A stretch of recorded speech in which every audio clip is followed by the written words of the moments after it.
Now, from the Columbia Basin, your local news source, this is iFIBER 1 News, presented in high definition. The #1 source for real-time local news, local sports headlines, and our very own Weather Center forecast covering the entire Columbia Basin. With your iFIBER 1 News team, reporting news in real time as it's happening. From the iFIBER Communications HD broadcast studio in Ephrata, Washington, this is iFIBER 1 News, and it starts now. Welcome to iFIBER 1 News. I'm Sarah Brewer reporting news from around the Columbia Basin for Thursday, October 24th. Tonight, we report on a woman being sentenced for forcing her daughter to do porn and what led a PUD pickup into a ditch. In sports, Bob Kirkpatrick reports on the Seattle Seahawks progress and upcoming Wenatchee Wild action. Our spotlight story tonight is about a special Archaeology Day event with the Wanapum Band at Wanapum Village. And we have the latest weather forecast for the Columbia Basin from the iFIBER 1 Weather Center. Our top story tonight, an Ephrata woman is sentenced to 7.5 years in prison after forcing her daughter to perform in online pornography. Janelle Hughes, a 31-year-old Ephrata woman, pleaded guilty to 3 counts of sexual exploitation of a minor in Grant County Superior Court. Prosecutors dropped 1 count of promoting commercial sexual abuse of a minor as part of a plea agreement. Hughes wrote a letter to the judge stating she was sorry for what happened and her life was a mess because of drugs, money problems, and a need for counseling for her own childhood abuse. Her 14-year-old daughter told police Hughes used Skype to talk to men online while she was naked. For more information about this case, you can visit us online at ifiber1.com/news. A Grant County public utility employee was unhurt when his service truck veered into a ditch near an irrigation canal in Quincy. Quincy Police Sergeant Paul Snyder said the accident was caused by a medical condition attributed to the driver. The PUD employee was taken by ambulance to Quincy Valley Medical Center for observation and was released soon thereafter. The vehicle was traveling eastbound on F Street when it veered to the right and into the ditch.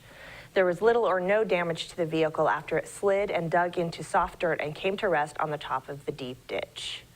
Grant County PUD Public Affairs Officer Chuck Allen said the district takes safety seriously and was conducting its own investigation. Moses Lake isn't fighting marijuana retailers wanting to open in the city. The City Council approved the first reading of an ordinance to recognize marijuana retailers as permitted within the city limits. The ordinance follows the passage of State Initiative 502 by voters last year. The initiative legalized the recreational use of marijuana by people 21 years or older inside of a residence. It also tasked the State Liquor Control Board to create rules so people can grow, process, and sell marijuana. The city is treating the marijuana retailers as similar to other retailers, and they will be limited to commercial zones.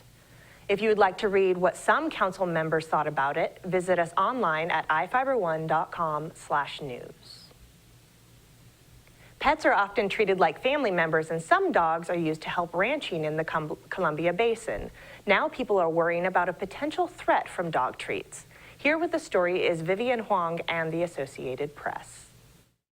The Food and Drug Administration is investigating what it calls one of the most elusive and mysterious outbreaks.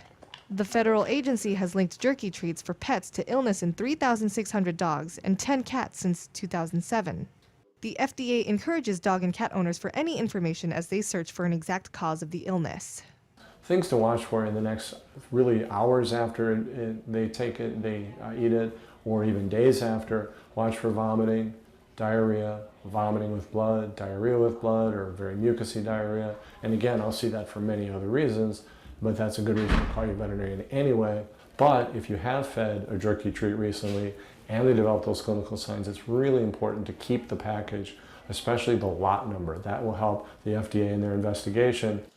Severe cases have involved kidney failure, gastrointestinal bleeding, and a rare kidney disorder. Well, I think to keep them safe, the most important thing is to know what you're feeding and to know that it's from a good manufacturer. Most of the jerky treats implicated have been made in China, and a number of jerky pet treat products were removed from the market in January after a New York State lab reported finding evidence of up to 6 drugs in certain jerky pet treats made in China. If your dog or cat is showing any of the symptoms, take them to a vet and bring along any jerky treats you may have given them. For iFIBER 1 News, this is Vivian Huang. Thank you, Vivian.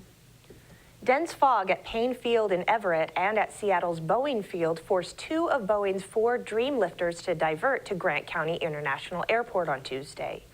One of the planes operated by Atlas Airlines departed yesterday afternoon.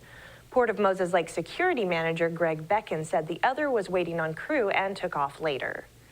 Becken said the Dreamlifter cargo aircraft were constructed to transport parts of the 787 from various Boeing locations.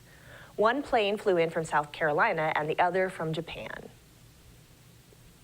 Each of the people you see here has warrants for their arrest and is wanted by various law enforcement agencies. If you see any of these people, the DOC asks that you do not attempt to detain or apprehend them, but to call police. You can also call the Department of Corrections at 509-764-6180 during the day or 509-762-1160 after 5 p.m. We'll be back after these messages with the latest from our iFIBER 1 Weather Center, sports, and more news.